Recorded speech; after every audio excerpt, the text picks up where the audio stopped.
king's guardsman's greedy, he's underpaid, he knows. Tailor, sew me a cloak of indigo that will disguise me well for the highwayman's game. No one will suspect evil, and the king's cross are the same. I will pay you dearly with half of what I claim.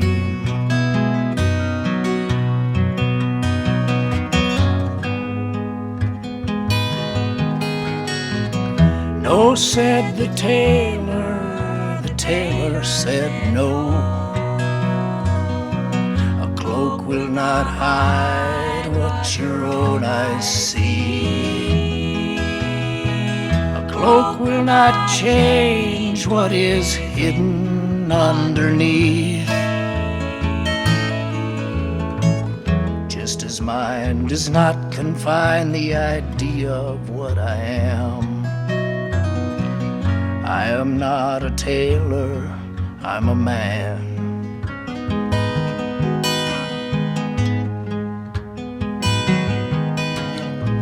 The king's queen is hungry for the pleasures adultery knows. Well, I used to live on Staten Island, and I used to travel in, taking the ferry to Folk City to do the open mic.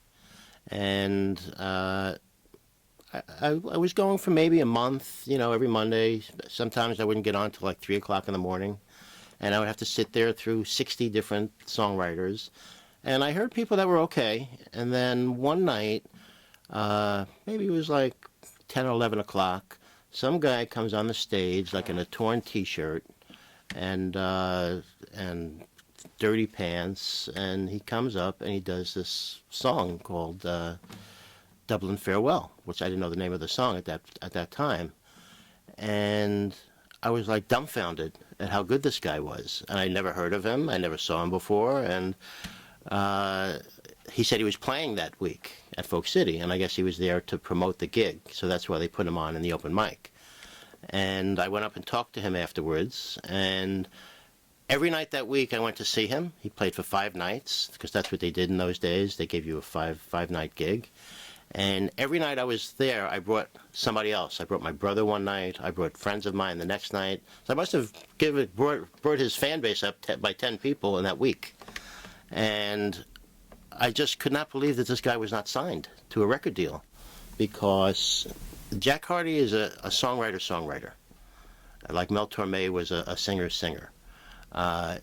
When you sit there and listen to the way he puts words together, it's almost like the way Frank Lloyd Wright would design a house. Every word is like carefully picked, and the themes are so complex, but he puts the words in such an easy way for you to understand, a little bit like Dylan does, you know, and Joni Mitchell. It's complex subjects, but he puts it in a way that everybody can relate to. And I just thought he was amazing. And the great thing about the shows were that he had his brother playing bass, and he had this amazing acoustic guitar player, Joe Henderson.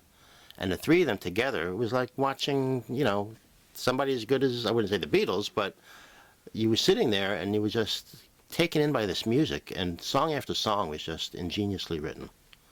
And Jack could do many different styles of songs, and a lot of people, you know, either they like his voice or they don't, but I immediately took to his voice because it had so much expression to it, and it was so unique. And I went up to talk to him afterwards, and then he asked me if I wrote, and I told him I did, and he told me to come to the Cornelia Street Songwriter Exchange on Monday night, and he explained to me how it worked. You do a new song. He said, the first time, just sit there and listen. He said, there's 3 short sets, you know, 3 people come up and do a song. There's a break. And what I liked about it is that people didn't like sit around in a circle and feel like they had to criticize your song. After the set, you know, somebody might come up to you and in a very informal way, they might make a comment, a constructive criticism. And when I lived in Staten Island, I started writing when I was in high school. And I didn't really have a lot to base it on, and I thought I was going to, be on Johnny Carson in 6 months, until I heard Jack Hardy. And I heard what songwriting is really about, because he told me that songwriting, is a craft. And that's the way you have to think of it. And he told me to write in a journal every day, and it's something you have to do all the time, and work on it, and study it, and research. He would spend months on a song sometimes, researching the history of the topic he was going to write about. And that's when I really learned my place in terms of how good of a songwriter I was. And he introduced me to all these great songwriters like Rod MacDonald and David Massengill, and Tom and Tondi was a very good friend of his. And that's how I met him. And he became sort of like my mentor in terms of songwriting.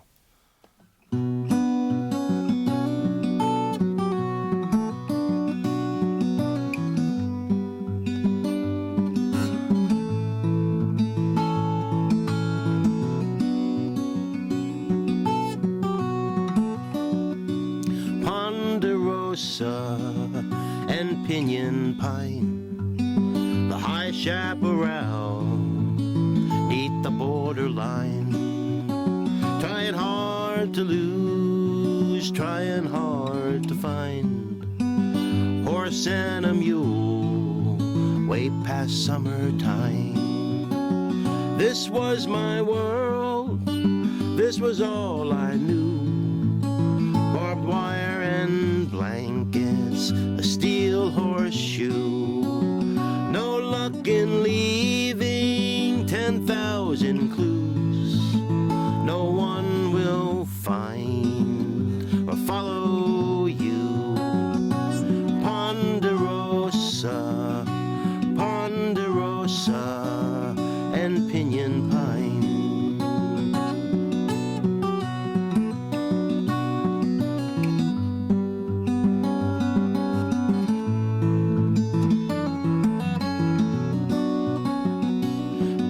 Windows, stone fireplace, horse tack on shelving in a cluttered space.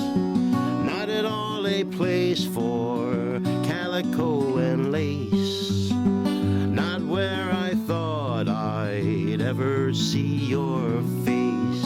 My father told me this was no life, with the blizzard blinding and the frost a knife, and no book learning could tell it right about the solitude and the snowy white.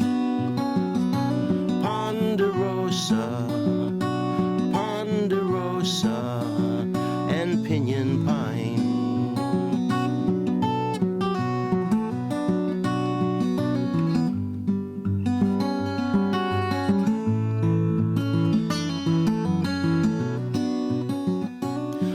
The shoulder, black velvet night, unlaced and cold in the flickering light, and the worn hands fumble with the button eyes, unlaced and humble, fingers untied. How did you find me? How did you know? With the blizzard blinding, piling up the snow. Shack on the edge of this borderline, a crackling fire of resinous pine. Ponderosa, Ponderosa, Ponderosa, and pinyon pine.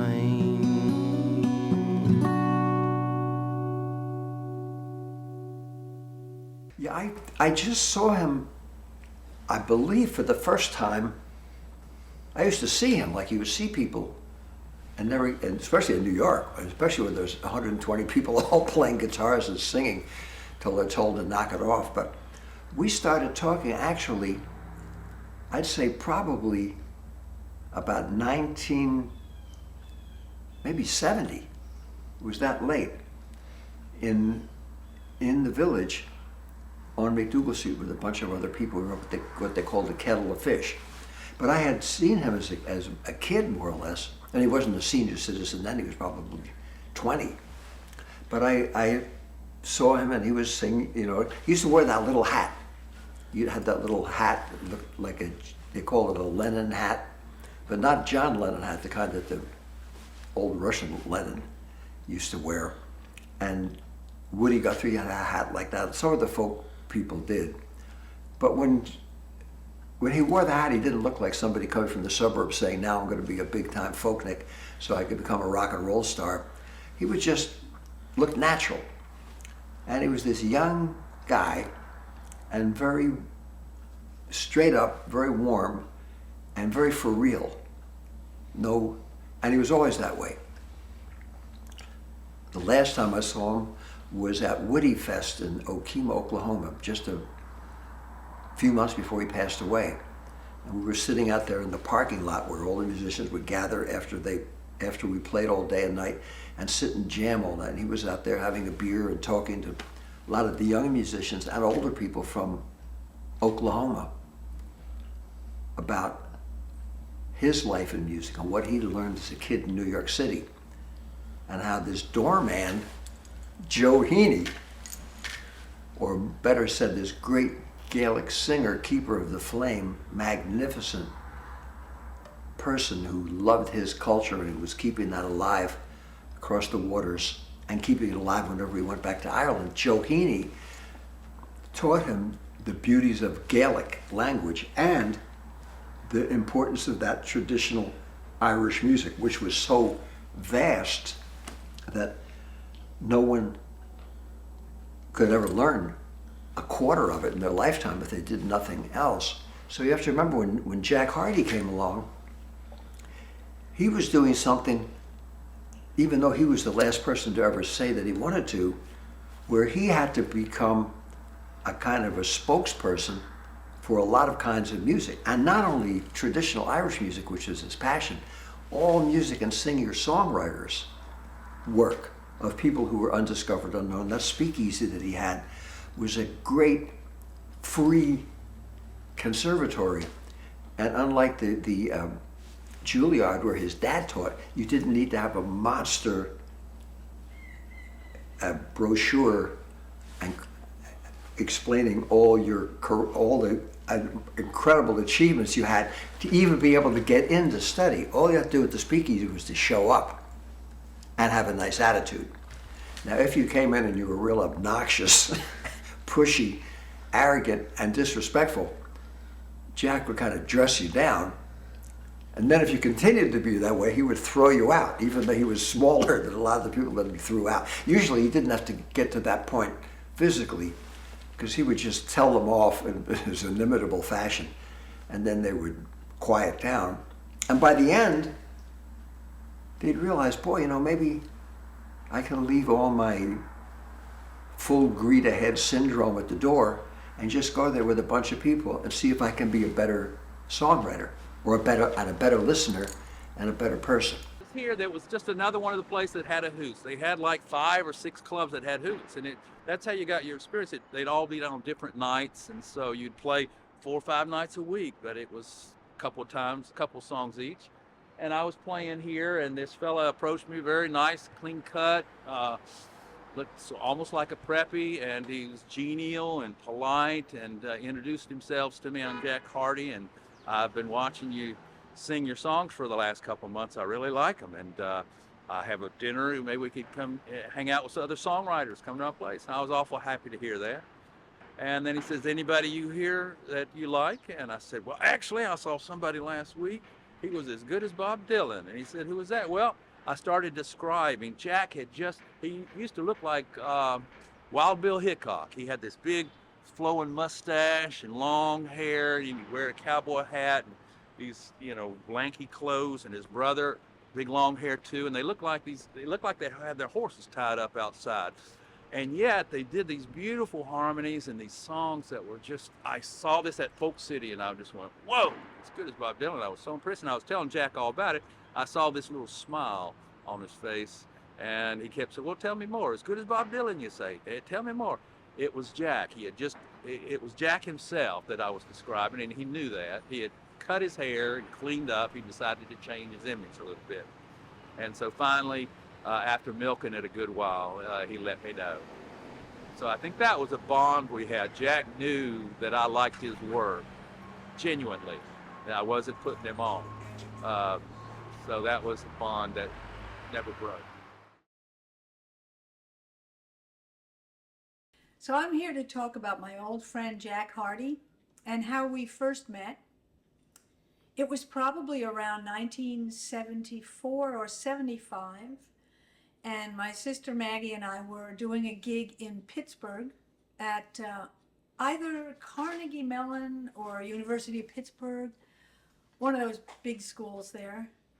And so we're driving there and we have our contract. We were on a coffeehouse circuit that used to send you to colleges around the country.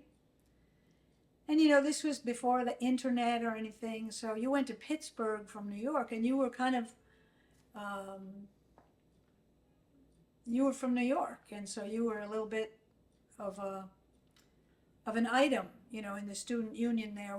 They used to bill it as national acts coming through, playing at the student union.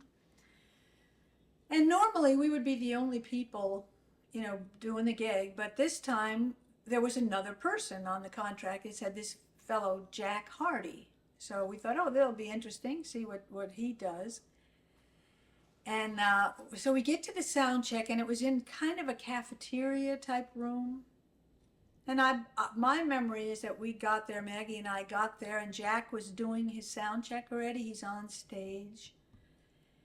And Livingston Taylor was also in town playing at the gymnasium, doing the big concert in the gymnasium. And someone had asked if one of us, either Maggie and Terry Roach, which was our act, or Jack Hardy, would open for Livingston Taylor. So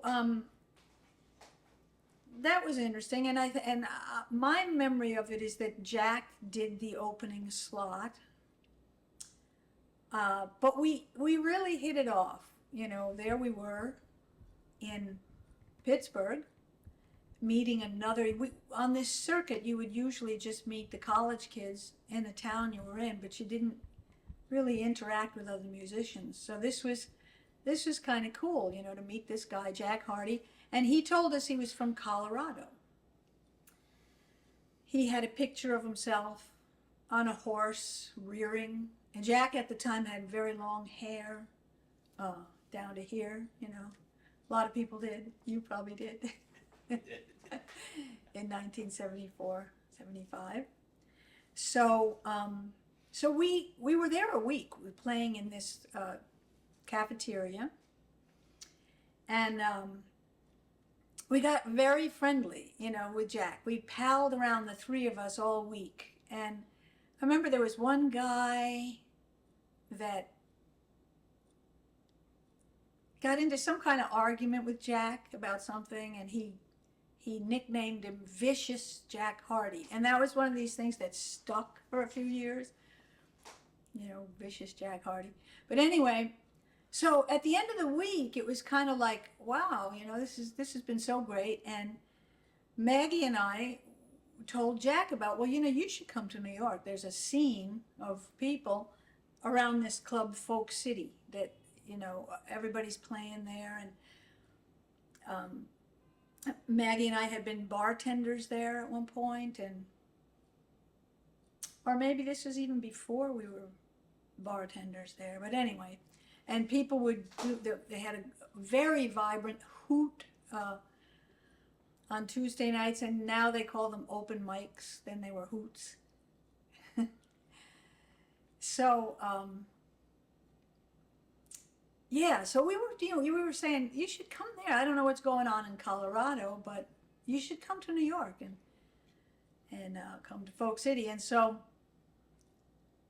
then maybe a month later, when we were back in our apartment on Sullivan Street, Jack made contact with us. I guess he called or something, and he came over, And Maggie and I had sung background on Paul Simon's new record, There Goes Ryman Simon. And Paul had put in they had the big album covers, that opened up, and they were like these big things that people my age, love. Like, we're like pissed off that everything has gotten to be digital and so small. It's like this thing was so great. You'd get somebody's record cover and you'd go through the graphics on the their choices that they made on the cover, and what to put inside, would be just as important as the music at that time. And Paul had put a picture of me and Maggie on the inside by the song that we sang, which was a Sunny Day. So we had that record sitting on our table, of course, because it had just come out, and Jack said, "Oh, you have the new Paul Simon," and he opened it up, and there was our picture on the inside of the new Paul Simon. So that was interesting. That I remember that, and then also Jack at the time didn't tell us that he actually also lived in New York. So we all had these kind of things that we didn't say about ourselves. We hadn't told him that we were on Paul's record, and he didn't tell us that his parents had an apartment here in Manhattan. And then he got his apartment on Houston Street at some point and started coming to Folk City. And we introduced him to Mike Porco, and they became real, like thick as thieves, I think they call it, Next thing you know, Jack I think he was emceeing the hoots and sort of presiding a little bit over there at the club. But yeah, that's how I met Jack, and how Jack met Folk City.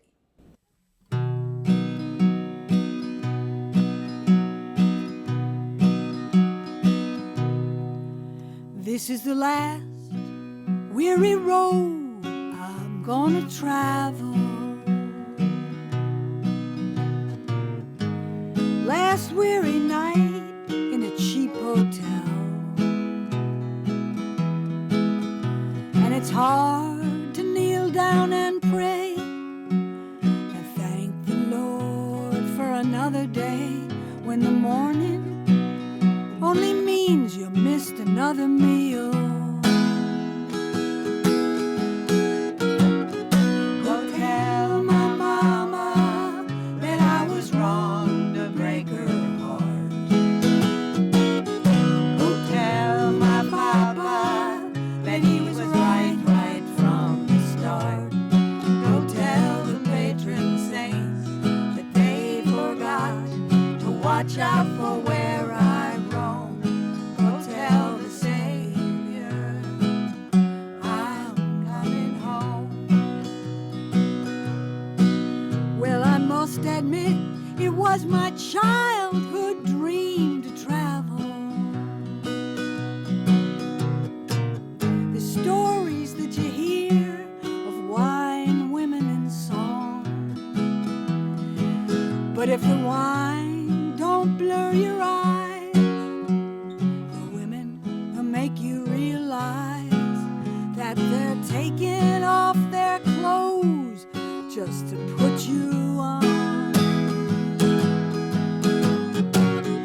Go tell my mama that I was wrong to break her heart. Go tell my papa that he was right from the start.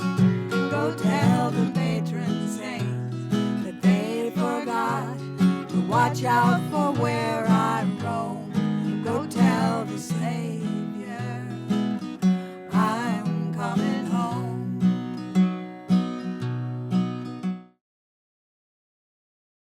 This is the Cornelius Street Cafe, and this is the co-owner, and Robin Hirsch, and they started it 37 years ago. We had moved here for the new song night. Jack was always coming up with new things to do. Let's all Monday night come in and do our new song. We did it at the English pub for about 3 months. the bartender there liked us, so we had free beer, and the owner finally caught on. So Jack was always scouting around, and he met Robin, and Robin. Well, actually, it great. began with Caroline. Oh, Caroline Moss. lived next Yeah. door, Yeah. and she had a little dog, and she would walk it every morning, and she would sit. We were one room, and Yes, I we had a remember. little recessed doorway, and she would sit in the doorway with her dog, and she said, at one point, you know, there are these friends of mine who write songs, and they're looking for a place, and we were closed on Mondays. This was our very first year, 1977. So in December of 1977, we decided to open on Mondays, and that's how the Songwriters exchange began here. You, Jack, Caroline, Suzanne. Nancy Lee Baxter, Suzanne Vega. No, not at the beginning. Not at the beginning. She was very, very young. Okay. But out of that, thousands of new songs were born on those Monday nights. Yeah. And Stash Records and I produced an album of songs. It's funny because Adam Brightman, who is one of Bernie's sons, I remember was here. Adam. He just walked by yesterday. So he had there's- me do a movie song. Yeah? Yeah, one of those old cowboy songs. Got $400. Wow. Yeah. Now I remember being here and doing Fairfax County for the Yes. first time, and Terry Roach was there, and Jack takes me aside and says, "This is good, but I think it can be improved." And so I worked very hard, and I came back the next week with some very sort of flowery, rewrote it, and it was very flowery and this and that. And Terry goes, "What happened to that great song you did last week?" So I did it back the way it was, but the thing was, I wrote a whole new verse, and that verse was good. Like hounds rushing to slaughter, I remember. the fox whose luck is run. Mhm. He stood erect and cursed them, God damn And you. cursed them. God damn you, everyone. Right. And Jack liked that. So that's his verse. Well- because he was unsatisfied with the others. But Well- once I went back to the original, Jack changed his mind. He thought it was fine. There were people who read about this all over the country, and people like Michael Fracasso, who came Yeah. in from Texas. Yeah. And Cliff Eberhardt came in, I think, at the time from Colorado. And do you remember the first night Cliff sang? I there? do, because Jack accused him of blatant professionalism. He said, "You didn't write that song this week," because we were supposed to do our new song. So Jack got off on the wrong foot with Cliff. But Cliff had written Yes, it just that it was- week. yeah. He was quick study like Well, that. the rules were you had to come the first time you couldn't sing. You had to understand what the rules were, and then the next time you were allowed to sing Yeah. a new song, which Cliff did. Yeah. And Jack, they almost came to blows Yeah. out here. Yeah. Because Jack said, "You didn't write that."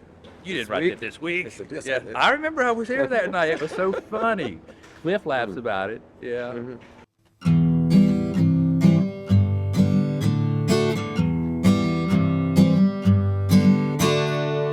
I ought to know more than I know. I ought to know where this road goes.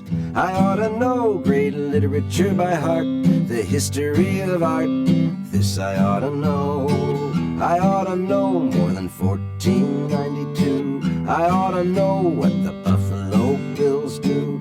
I ought to know more than the quarterbacks who wounded me, what happened at Sand Creek. This I ought to know, but I don't. I ought to know about the sacrifices made. I ought to know ration stamp serrades. I ought to know more than George C. Scott and John Wayne get shot. This I ought to know.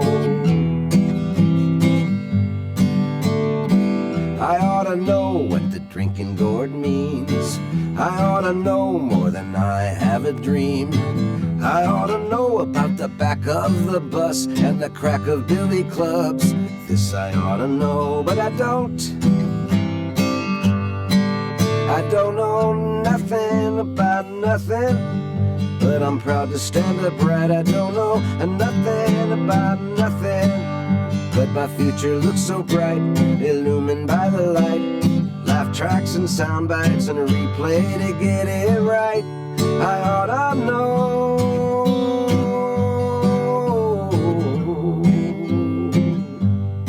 Yeah, I first met Jack in Aspen, Colorado in 1974. It was he always says it was 1973, But it was 1974.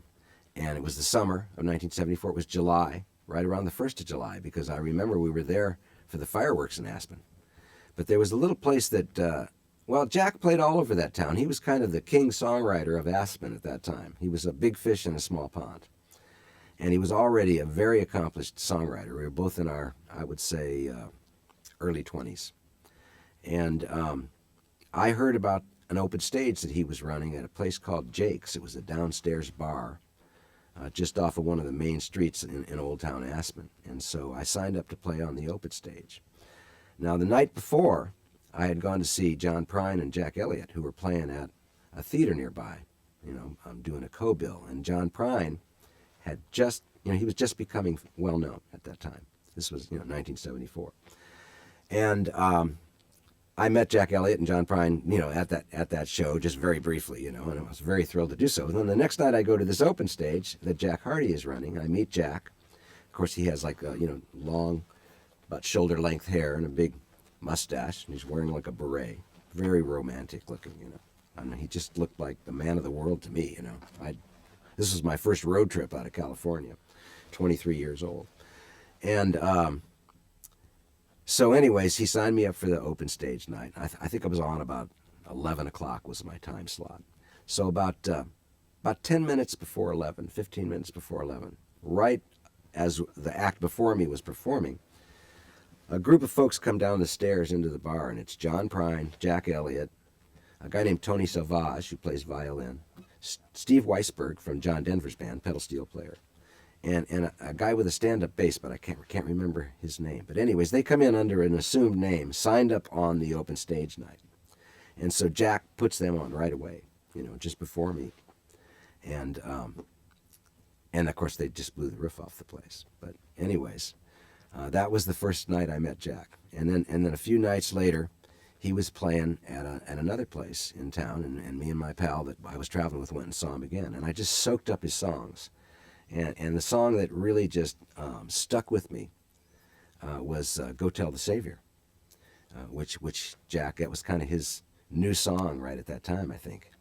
And it was a really good one.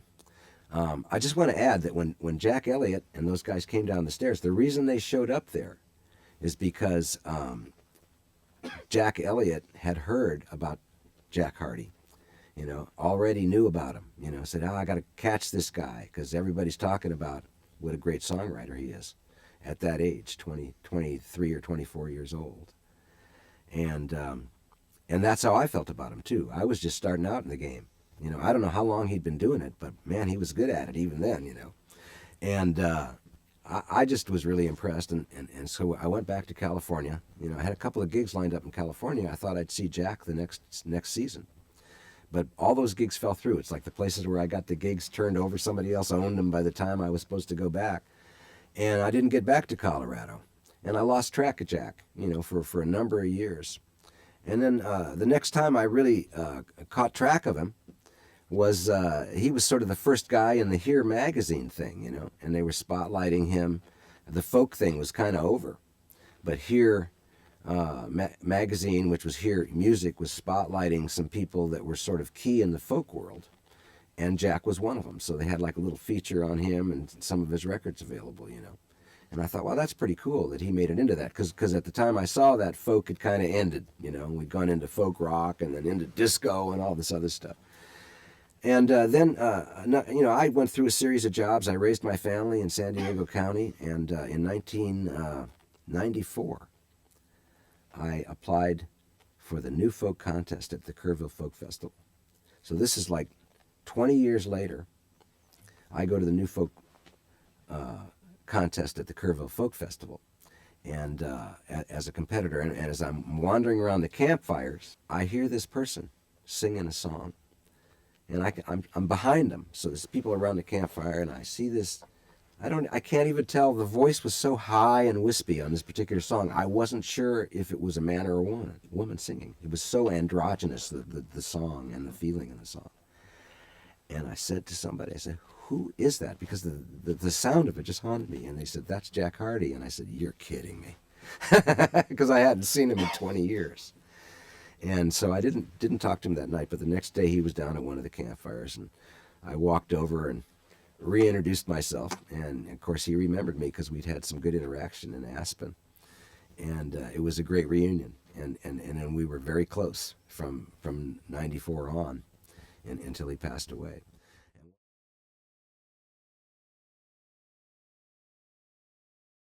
My earliest memory of Dad is when my mom doesn't believe me that I remember this, but when Dad and Mom bought the Calicoon house, it was like a really rundown kind of fixer-upper, what Dad called a fixer-upper special. And I remember as a very young child sleeping in the library, what is now the library, which is like the only like existing flooring in the house during this time period. And kind of hanging out with all of the litany of my father's friends who he had promised pizza and beer to come and help build the house, which is a testament to, you know, songwriters. They know some construction stuff because it's still kind of doing some things. You know, like when you're a kid, everybody, I know people, I know that they had pizza, and I know that there was a substance called beer that I knew nothing about at the time. And that got a ton of people to be motivated to go and like do a lot of painting and sawing and other things. Yeah, whenever there was like a big task that had to be done, Dad would just throw a party.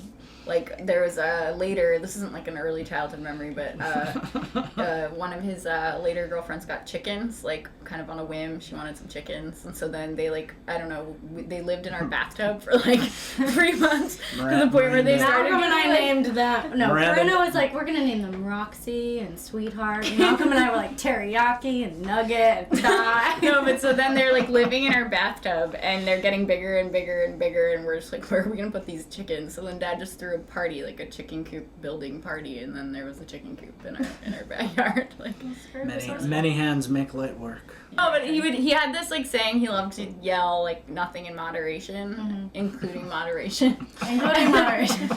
And then he would just like, I don't know, he would just, you know, live life to the fullest in excess at any moment he could, and then Except when it wasn't, And because then- then he was recovering from well, it. every February he wouldn't drink in It February. was like January and Yeah. February he wouldn't drink, and then Well, he no, would- January in Ireland he would definitely drink because that was his vacation Right. from. But the as soon as he got back From from not Ireland, drinking. Yeah. through like St. Patrick's Day, he Yeah, wouldn't that was drink. clean living February. Yeah, nothing in moderation. Shortest month of the year. The shortest Monday. Yeah, he knew what he was doing. Yeah. When we were really young, and by really young I mean maybe like 15, old enough to know what beer is, not old enough to supposed to be drinking it, he would have this rule with us where for every drink he had, we'd have a sip, and when we got drunk, he'd stop. Can child services collect us? Probably not. They probably should, but they don't. Malcolm went on tour with him in Europe when he was like 6. That's true. You rode a That's motorcycle. I Yeah. did with the head of the Communist list. Party at Oh, Naples. right. So I did not hear about this story until like there was a dinner that Dad had that we were all kind of hanging out at, and I don't remember the occasion. I don't remember, like, this was way later. This was when I was like 21. And like and so he starts talking about this story, and because I was a kid at the time. I was 6, so I have like these glimpses in my memories of like what it was like to be on tour with my dad instead of going through school. So I'd like go and explore castles, and he'd be like doing the tour thing, and I'd be like being a kid wandering around.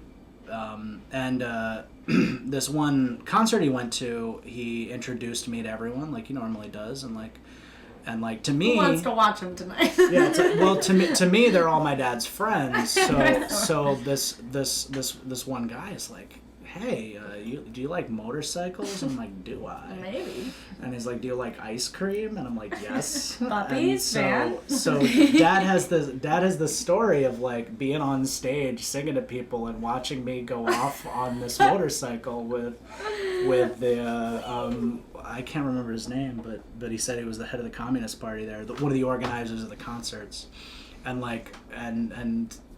I mean, I don't know if he kept playing. I don't know what he did after that. I mean, definitely I'm kept assuming he just is like, oh, You well, wanna I'll get know- him later. But like, You want to know why I know he kept playing? Because because of the time I was at college and it was April Fool's Day. Oh, And yeah. Morgan told, I called Morgan and I was like, hey, we should get dog for April Fool's Day. Like, Yeah. how are we gonna do Oh, it was great. And I was like, tell him I got arrested for something. I was like, I'll leave it up to you. I got arrested. I'll play along when he calls me. Like, just tell him. So Morgan makes up this elaborate story about how I, like, went into my professors. No, I said you're shoplifting. Peer pressure, I think, is what I said. I don't believe that's true. I believe it had something to do with peanut butter in my maybe. professor's office. I don't remember. It was Which is why I was like, what? But anyway, so instead of coming to bail me out, because I he was was at the Yankees theoretically game when I called him. Right? Yeah. He finished watching the Yankee game.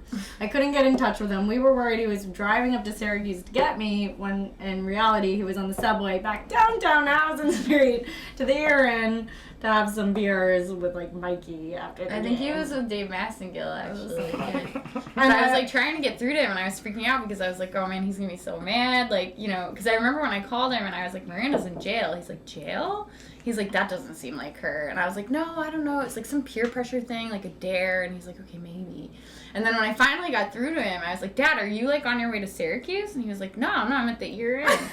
And I was like, You were like, you gotta bail her out. You're the I was only like, one. what? They Like- want to talk to you. Mom and then I can't was like, go. I was already, like, spilling that it was, like, an April Fool's joke. And then he just like, yelled to the whole bar. I guess he'd been telling everyone in the bar that you were in No, jail. he finally 'Cause he was called like, me. guys, my daughter's not in jail. No, you know what? I called him and I was like, this is my one phone call. And he was like, oh man, like, tell me what happened. And I was like, no, but Dad, tell me what day it is. And he was like, what do you mean? And I was like, what day is it?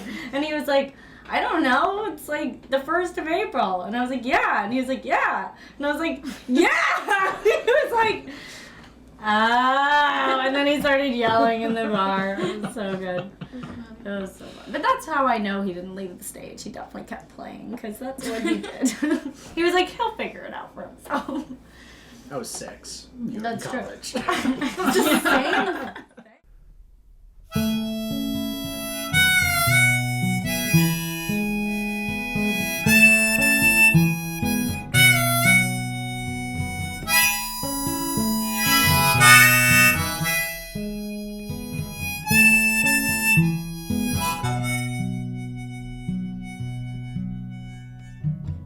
Wondering how you'll spend the night on a threadbare couch again, thinking about this traveling life on a road that never ends, in a small North Texas town, far from home and all alone. Cattle yards and coal trains drown the only sound you call your own. You will leave no trace at all if you go or if you stay. Ghostly caballeros call underlay, underlay.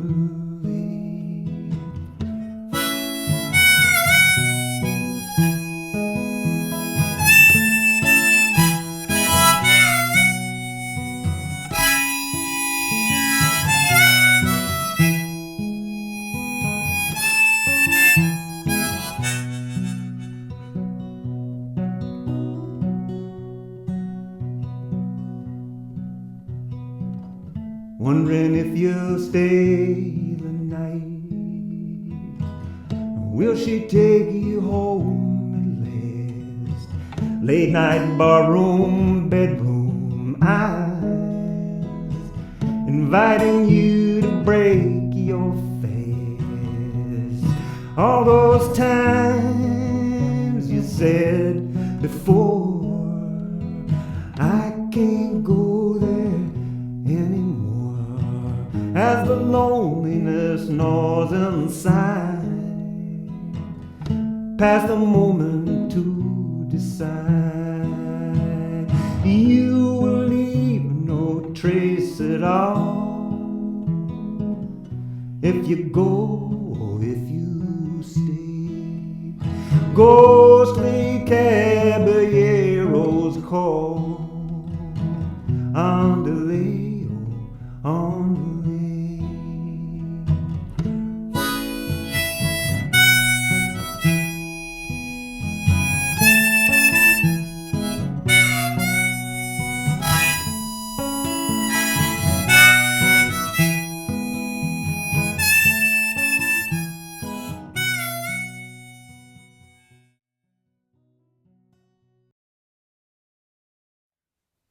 I was writing songs. I was about 29. I was writing songs, for myself. And I read about a thing. It was an acoustic guitar magazine, and they had the phone number. They had Jack's phone number in this letter to the editor, or someone was writing about this thing. So I called him up, and I went over to House and Street, and the rest is history. I had a song. What year was it? Geez, 92, 93, ballpark, something like that. Might have been earlier. I don't know. It was a long time ago. It was interesting. It was intimidating. I was nervous because I was playing open mics and that sort of thing. And I had a couple songs that I thought were good, and a lot of them I knew were just kind of crap. And I played a song. It was called Benedicte, and it was about a girl. That was her name, and there were Catholic circumstances. And I finished the song, and Jack said, "What are you, some kind of Jesus freak?" That was the first words he ever spoke to me. Except like hello, he was polite when a new person came in, but that's what he said after that song, and so that was our footing. But we got to be friends very quickly. Good guy. Well, when I first went there, he was still doing fast folk, so it was a lot about that, which was the magazine and the recordings. So people would come in with songs with the hope of having him say, "Yeah, well, that's good. We'll put that on the next fast folk." They were CDs at that point. They had been vinyl, and they were still putting out their newsletter. And it was supposed to be monthly. It certainly wasn't monthly at that point. But shortly, I had a couple songs that he said, "Yeah, we'll put that on." So I actually did some recording for fast folk at the end, and there were a lot of really good writers when I first showed up. Guys like Frank Tedesco, Richard Julian, Jim Allen, Wendy Beckerman, really good people. And it ebbed and flowed, I'm one of the people who's been going sort of on and off for the whole time. Some people, came and went, or some new people have showed up who were very good. Guys like Chris Fuller, who was a total Jack Hardy songwriter, straight up. Interesting writer, but he wasn't there way back then. Bob Hillman showed up shortly after that. So good writing, the bar was high, very high. The bar dipped some from time to time, and then I don't know what year it was that Suzanne came back, and that changed the dynamic a lot. She had her last album for Sony or wherever she was, and she needed songs. So, kudos to her for she just stepped back into the cauldron of where she came from, which I don't think a lot of kind of famous established people have the balls to do. And, took the same abuse that she had when she was a teenager. And people did criticize her songs. People had things to say about them, and particularly Jack. He would be frank. Frank would be frank. So that then it got interesting because a lot, it's just the way it works. The boys' club ended, and a lot of female songwriters showed up, probably to be around her. And it had been, we had called it Wendy and the Lost Boys, because it was Wendy Beckerman and a bunch of guys for a couple of years. Fun years. We had a lot of fun. I don't care about songs. We had a lot of fun. We went to the Ear-In every night after the Mondays. We stay up, At that point, I don't know, nobody was married. You know, a lot of us are married and have kids now and all this from that era. But Jack was divorced. He was seeing Wendy. You know, they lived right around the corner. We'd go down to the Earman and come back at 3 in the morning. It was a lot of fun. He came up to me one day I guess it was January of 1982, and said, "Is it true that you have a 4-track tape recorder?" And I said yes, and he proposed the idea of recording, a dozen songwriters on and putting it out with a magazine. And I thought that was a great idea. I thought, yeah, that sounds like fun. So he had all these people come out to my house in Brooklyn. I had a studio on the 4th floor of this house. I was living in my parents' house still at the time. And almost everybody came the first day. There were a few people who couldn't make it or couldn't be fit into the schedule. And they came the next day. The lion's share of it was done in one day. And I played bass with a lot of these people, so I overdubbed bass on a bunch of the songs. And it came out on a vinyl record, and I thought that was that. I was actually really surprised when he approached me about doing another one for the next month, and that this was going to be a monthly thing. Well, the beginning for me was that I was a student up at Barnard College, and I was trying so hard to run a coffee house up there, which wasn't going very well, to be honest. I had in mind that I wanted this nice little place where people could play guitar, play folk music, drink wine, eat cheese and crackers and stuff like that. And even at Barnard, it was really more of like a frat house atmosphere. Like everyone wanted to drink beer and they wanted rock and roll, and they weren't into this little idea. So somehow the word had gotten out about this place, and so I think it was through Josh Joffin that I first heard about Jack and the songwriting group. And I think I was holding auditions up at Barnard, and he came and he sang, and I really liked his songwriting, and I thought, wow, this is really good. This is so different than all the other people who would show up there. Not like there were so many. I mean, there was almost no one would come to the auditions. So the fact that anybody showed up, I was grateful. But I thought that Josh's songwriting had beautiful imagery, and it was obviously very poetic. This was in 1980, so the whole singer-songwriter movement was on its way out, and the whole punk rock thing was really taking root and thriving. But I never cared about what was popular. So. I wanted to be like Bob Dylan, and that's all I cared about. And it didn't matter to me what era it was or what year it was. It just, to me, he was timeless, he was eternal, and that was the end of that. So when Josh came to me and said, well, obviously you know about the Songwriters group down at Cornelia Street, I said, no, tell me more. And he said, well, there's this group that meets at Cornelia Street, and they're great. If you think I'm good, you should hear Jack Hardy. Jack Hardy is a giant. He's not like you and I. And I remember thinking, well, maybe he's not like you, but I am a giant, like one of those people down in Cornelia Street. So I thought, I'm going to go down there and find out, well, who are these giants? Because I am one of them. And I did. That's what I did. I came down, and I have all my notes from that night. This is from March 26th, 1980, which is a Wednesday. And it doesn't even say that I came down here. It just says, and then Jack Hardy. And then Jack Hardy, the legendary. His reputation hits before he does.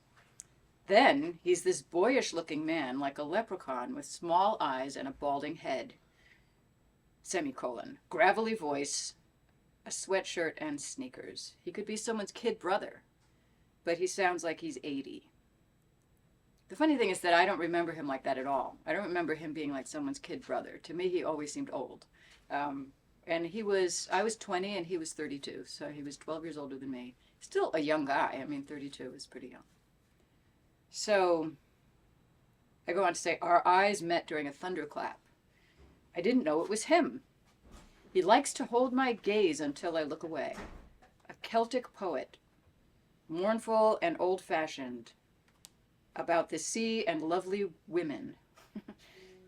Well, several things happened. He pulled my hair, he kissed my hand 3 times, and said, enchanté. He asked how old I was, where I lived, when I was playing. He asked me to sit next to him. He put Jeff Ganellan's cap on my head. He asked how tall I was, lunged at my pants hem to check my heels, said I was an ornery as a horse. He took my cigarette from me, broke it, and threw it to the floor. So there we are. That was my introduction to Jack Hardy. I remember our eyes meeting during a thunderclap, but I didn't know who he was. I didn't know that it was him, but afterwards I found out pretty quickly. And I've always remembered that he took my cigarette away. I was smoking for a very short period of my life, and that happened to be during that time. Broke it, threw it on the floor, and the irony, of course, is that he died of lung cancer. So that gesture always, it stayed with me even before he died, but the fact that he died of lung cancer I thought was ironic, because he hated cigarettes and hated cigarettes. He liked a lot of things about the bohemian life, but smoking was not one of them.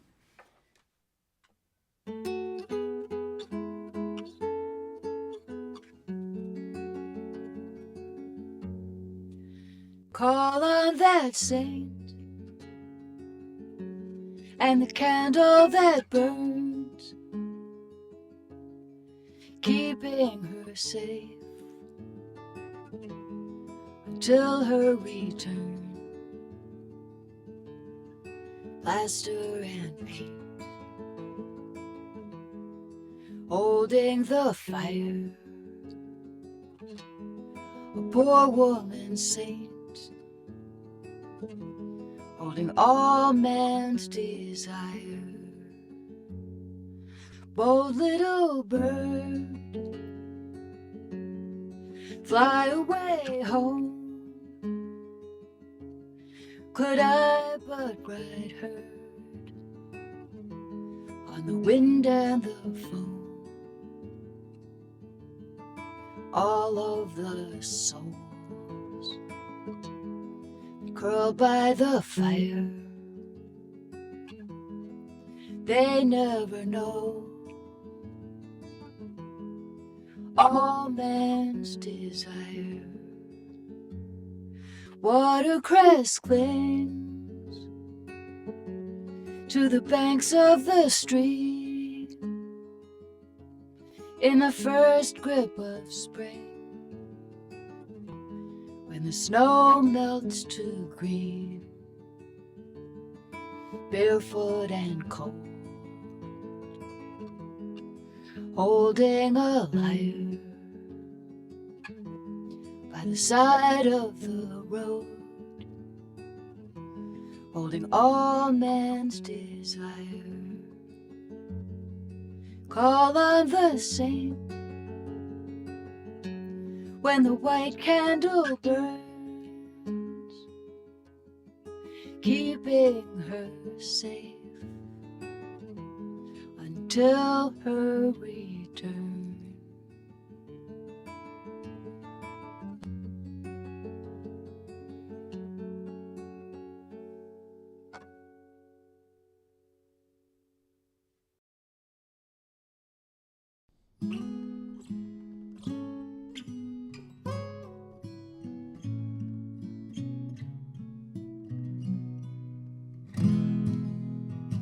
"30 days has September, 30 days in the sun, April, June, and November, all those days on the run. But you gotta stop somewhere, for you're betrayed by the wheel. Take my love by the hand for a walk down to Potter's Field. 30 pieces of silver from a long ago scheme. That's the price that you kill for fulfilling Jeremy's dream. but it's all blood money, familiar friend at your meal. But the flowers still bloom every spring down in Potter's Field. 30 years in youth's doorway for philosopher kings. 30 more that you'll work for the tomb's retirement brings. But you can't take it with you every day that life steals. Time in the end puts us all down in Potter's Field. 30 dates at September, 30 days in the sun, April, June, and November, all those days on the run. But you gotta stop somewhere, for you're betrayed by the wheel. Take my love by the hand for a walk down to Potter's Field. Take my love by the hand for a walk down to Potter's Field.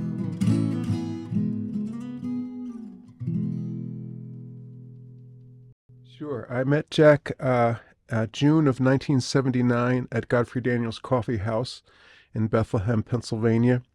I had graduated. Well, I was still in school then. Actually, I was June of '79. I was finished my junior year at Moravian College in Bethlehem, and I had started hanging out at Godfrey Daniels and looking at the people who were going to be performing there and reading about them, their kind of promo materials and stuff. And I wanted to. Jack seemed really interesting. And I met him in June of '79 as an opening act for him called the Razzie Dazzie Brothers, the subgroup of the Razzie Dazzie Spasm Band. It was me and Russ Rentler, and met Jack that night, and it really was a revelation to me how he approached writing songs. He was the first person I met who wrote songs on a schedule. I'd never heard of that, and I knew that novelists would write. Try to write a certain number of pages a day, get up every morning and do that as like a regular job. And I didn't know songwriters could do that. I just kind of thought I would, you just had to wait for inspiration to strike.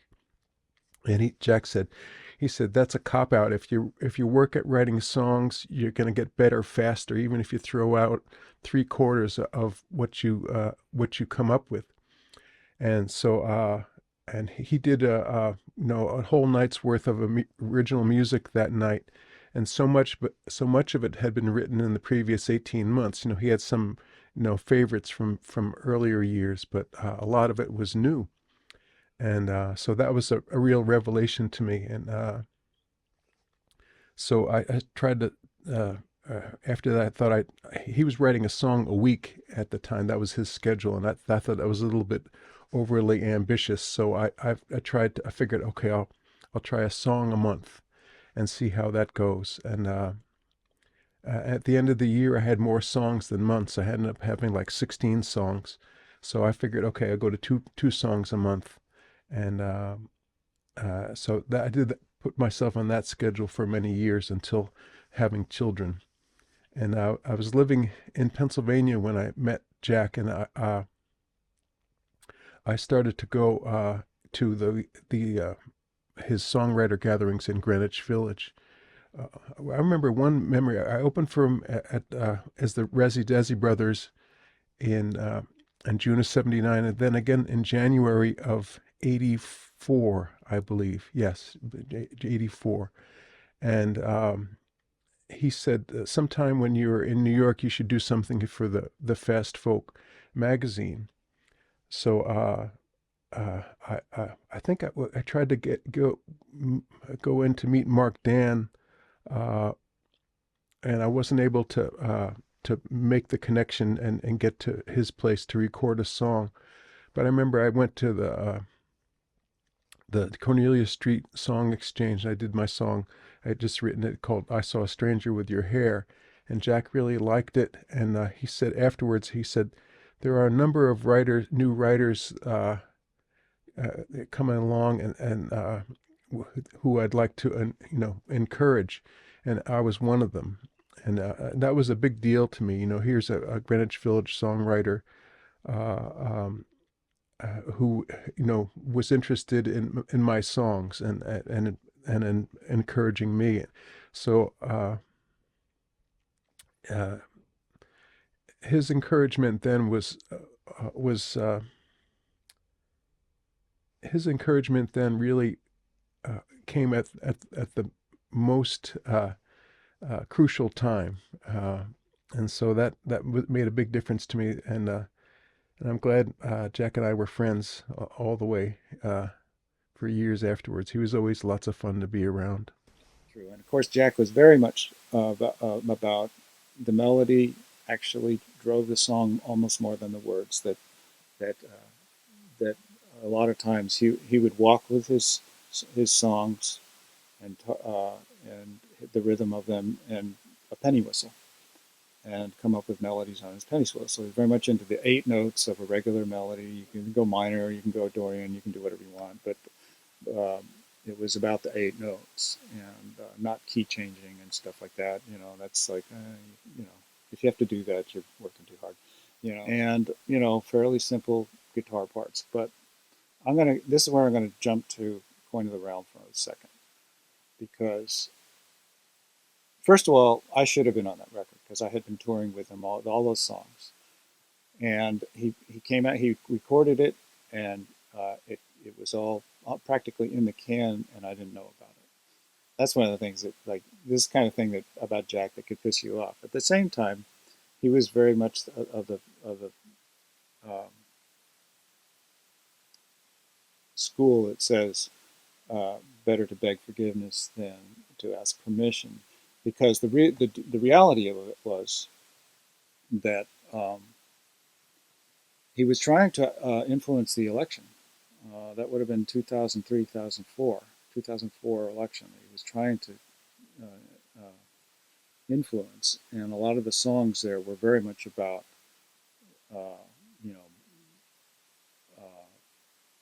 Blackwater or whatever, just nasty stuff that's going on that without permission, that are being paid for by people who have a whole buttload of money. I am way beyond forgiving him because it's such a great album.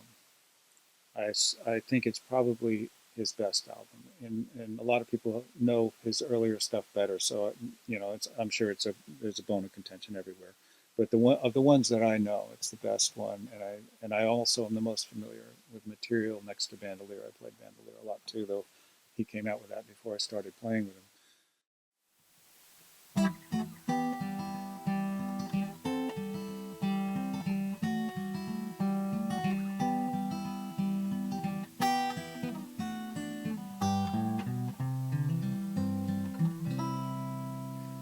Bandelier, you're clear to the border, but I fear you're not coming back. When you ride along the ridge, along that box canyon ditch, as far as the old railroad track, they're moving the troops by that railroad, and the Gatling guns have been oiled, and the dust has been mixed with the blood, soil, and ticks, but your bandage, it's pure white and boiled. And you know where that train stops for water, for those are the rules of the game. And the lanterns that stand made of old tin cans show the glint of his teeth in a frame. You got 30 shells left for your rifle, and the one in the chamber's got a name. There's no clean way to die that the women won't cry, and it spreads in a dark ruby stain.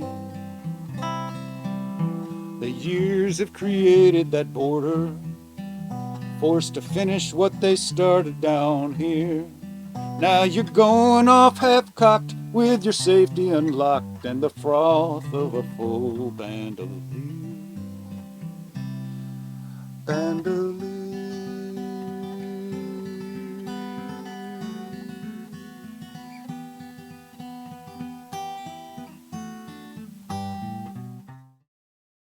Jack was like, why don't you come back? Why don't you come back to the group?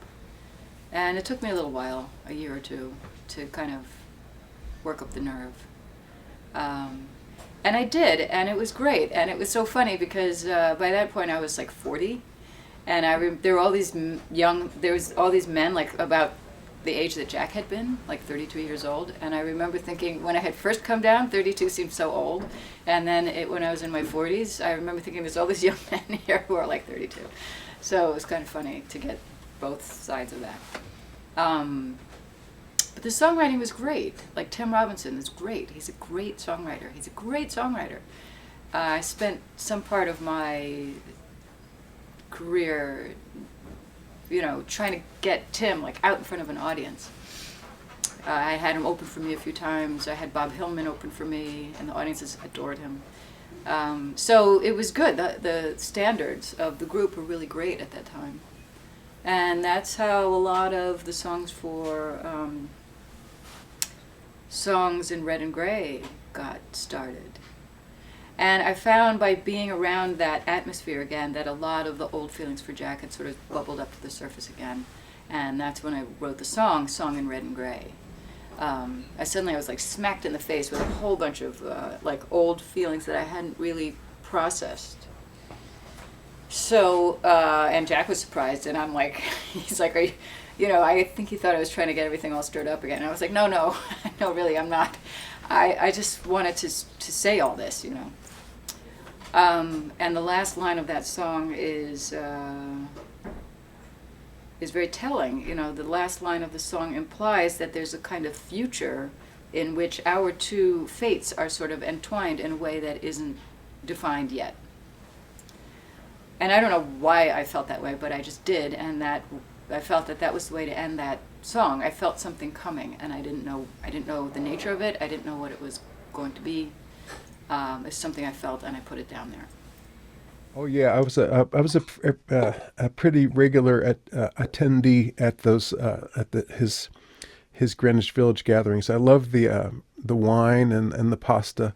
It was a real social event. It was you're there to play new songs because the idea was you would play something you were working on, and not your you wouldn't be coming there playing your greatest hits or a song that you've been playing for 10 years that everybody said was your best, because it's hard to take any kind of comments about that, about something that's been kind of set in stone for that long. So the idea was to bring in something new, and you would seek out the any kind of comments during the breaks. You know, there was not a kind of a formal critiquing session.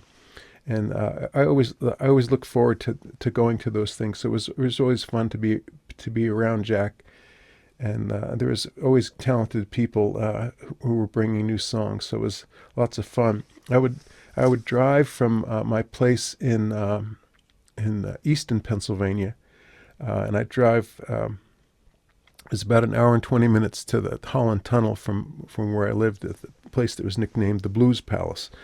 And so I would sometimes drive in there and find a place to park near Jack's apartment. Other times I would drive to the train station in Edison, New Jersey, take the Metro Park train into New York City, and that solved any kind of parking problem. But it was always lots of fun, and something I look forward to. And having those meetings to play, have something. It was it was a goal to have something new to play at those gatherings. The first Fast Folk show was the first live show was in January or February of 1983 at the Bottom Line. We had a second show that summer at the June Days Festival. It was an outdoor festival in New Jersey on a Saturday afternoon. And Tom and Tandy, who had been in the first show, was also supposed to be in this show, but he had been in Arizona or New Mexico, and his flight was late, and he missed it. When the next show came up at the Bottom Line, the following January, February, they were always January, February of '84, Jack didn't invite Tom to be in the show because he was still pissed off at Tom. And Tom confronted him about this in the speakeasy one Monday night. And after some exchange between the two of them, Tom said, "I'm so angry at you, I could punch you in the face." To which Jack replied, "It's not my fault if you don't." At which point, Tom decked him. News spread fast about this, and apparently, when Tom walked into Folk City later that night, which was doing the open mic, so there were all all the people were there, a lot of the local singers there, because everybody came out to play Monday night because it was another chance to play 2 open mics, one at both clubs. Apparently, he got a round of applause. On the very next Fast Folk recording, and I really can't remember which one it is, I'd have to go back and listen to the endings of them. At the ending of one of the songs, I took the tape and flipped it over on the machine so that I could record on it backwards.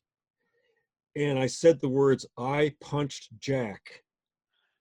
And then when I flip the tape back over, it says, "I punched Jack" backwards, like that Beatle thing, I buried Paul. And I just mix it in just barely in there, and it says, "I punched Jack" backwards.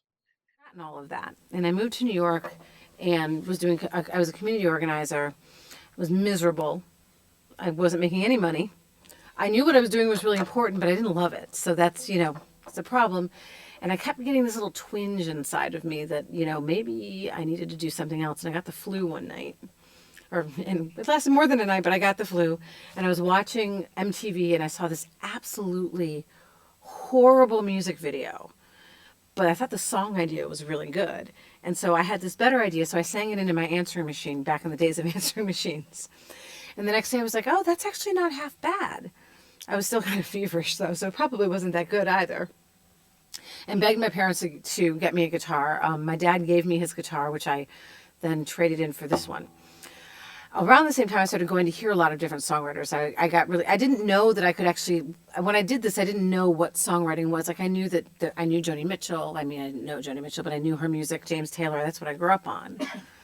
But I got into it and I was talking, and I can't remember the songwriter, I'll be honest. I was talking to a songwriter who'd been in New York, moved to the Boston area, but came down to tour.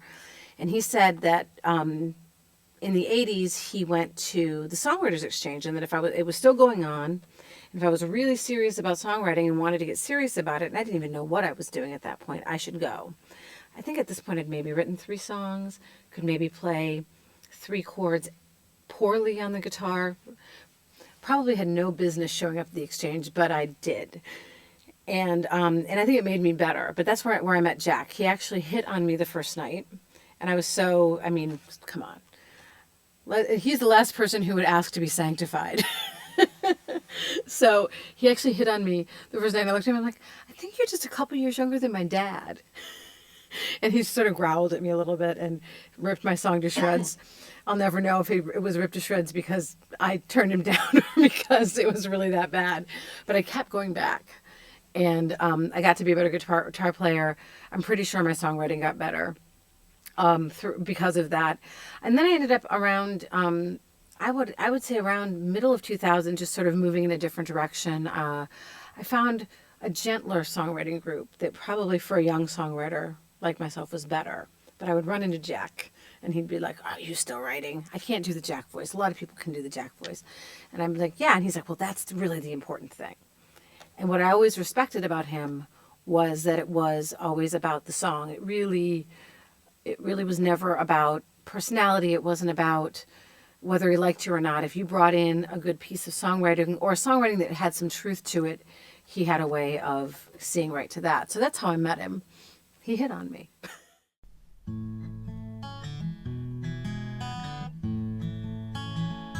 And though you say you'll be mine, I hear another voice in time, and that voice plays a bitter song. It says I will stay, but I won't stay long. But who's to say who's true and who is not? With eyes as blue as forget-me-nots.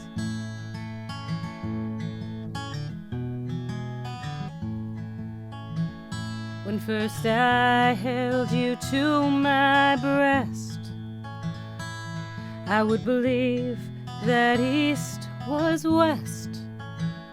I would believe that right was wrong. When first I heard your silken song, believe that false was true and cold was hot, with eyes as blue as forget-me-nots.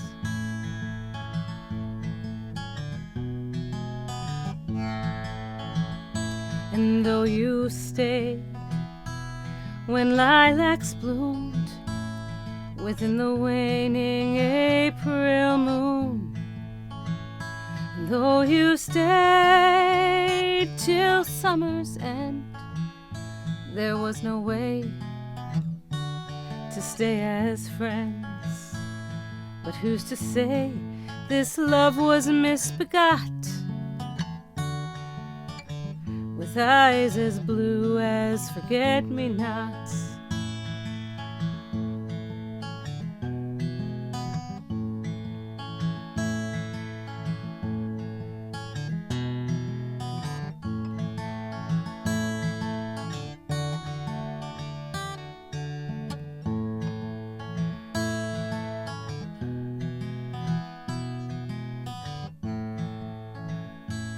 And in the still light of the morn, you come to me in dreams forlorn. You come to me upon the wind and say those who stay are born to sin. And this I knew was true, yet soon forgot, with eyes as blue as forget-me-nots. This I knew was true, yet soon forgot, with eyes as blue as forget-me-nots.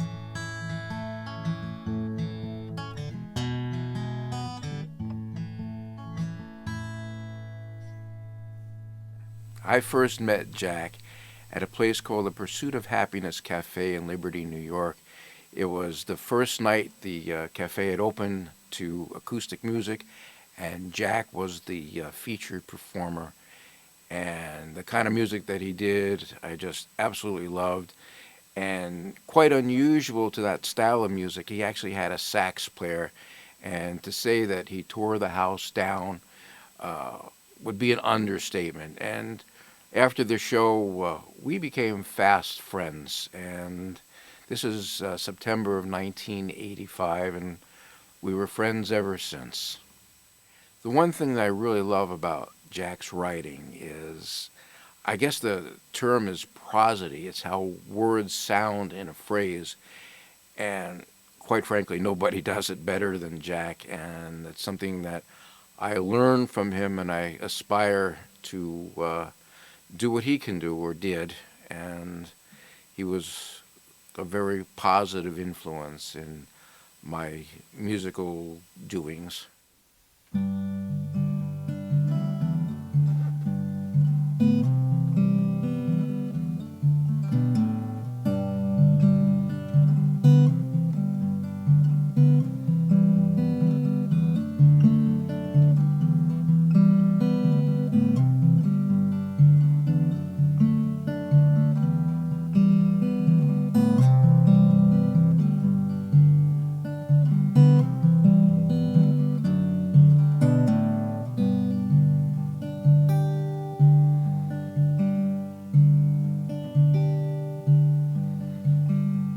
Margaret wore white shoes when we first met.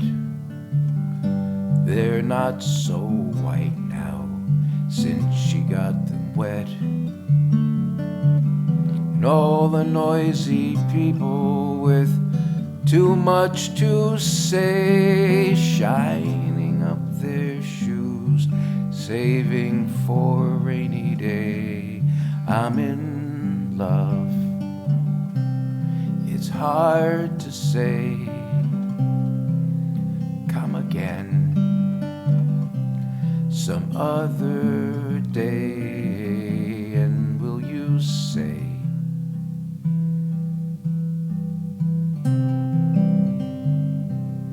I'm in love?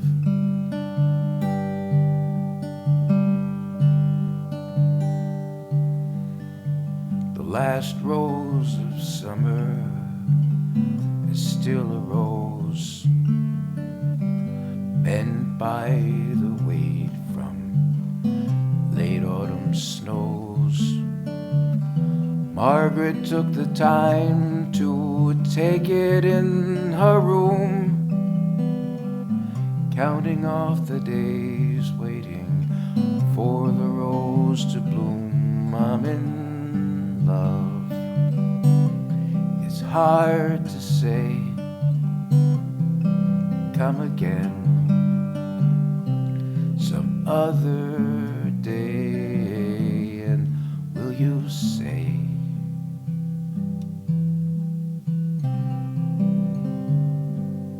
I'm in love?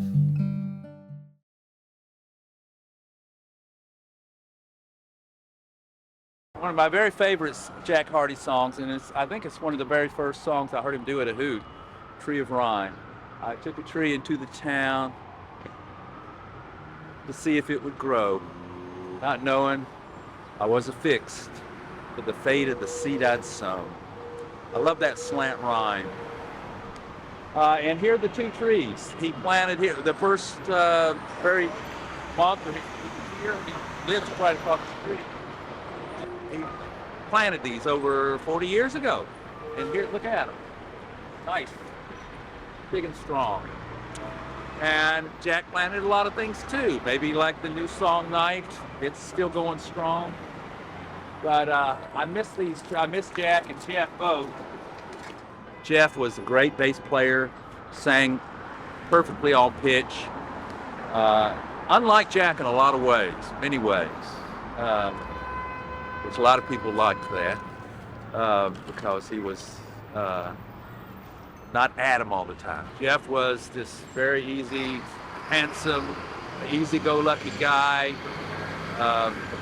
And so people sometimes would gravitate to him just to have an easier time.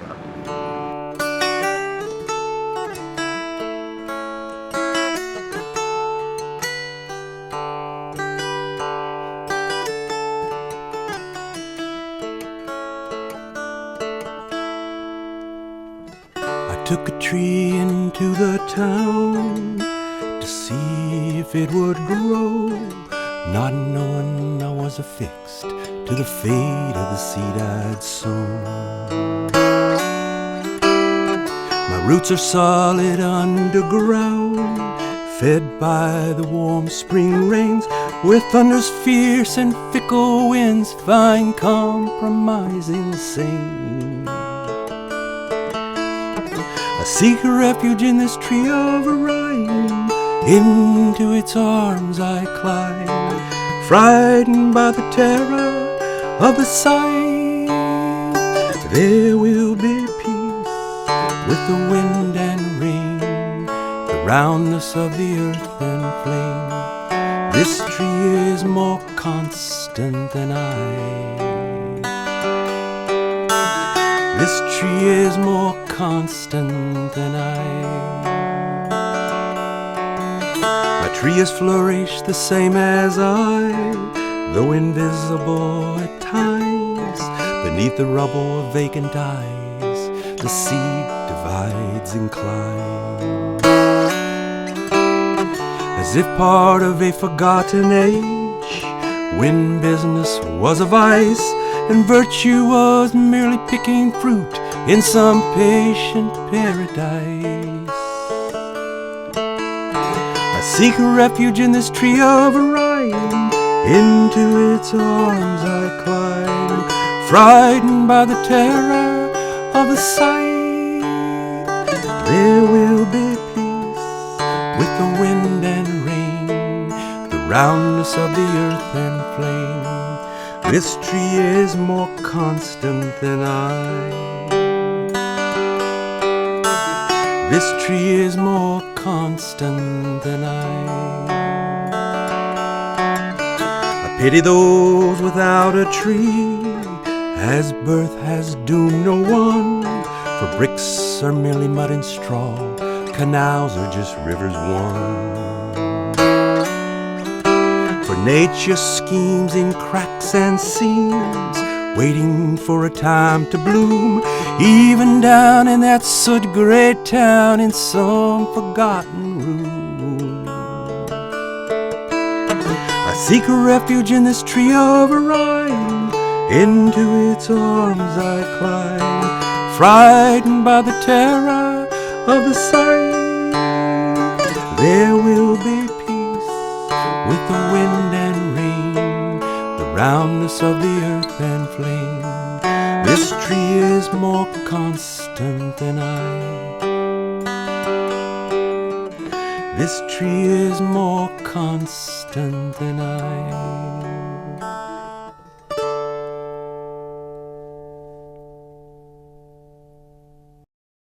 Great character. I mean, you know, he was never going to get that success because A, he didn't respect it anyway, and B, he had a knack for, you know, offending people. So, you know, there was that. But he had a greatness to his spirit and to his vision.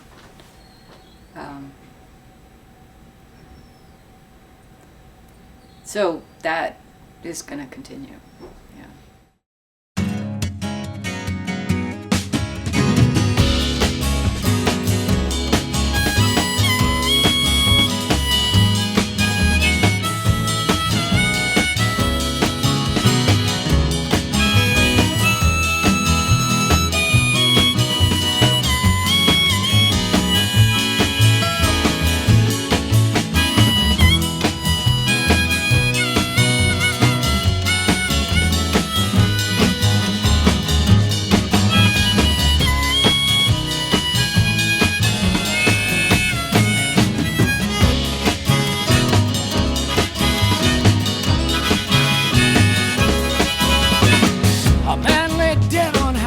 Street, though I could not feel the pain.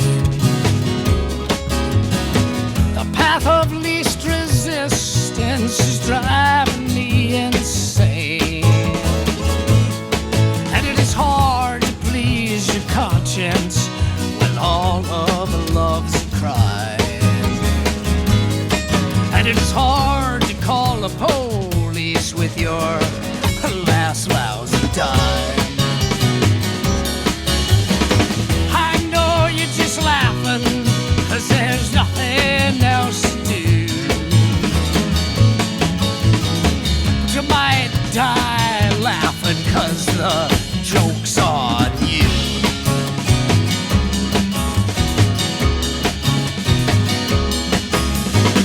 Crazy Alice was a would-be actress until she got bored with the lines. Started practicing insanity when she got no Valentines. And now she plays a part of a lover in the late night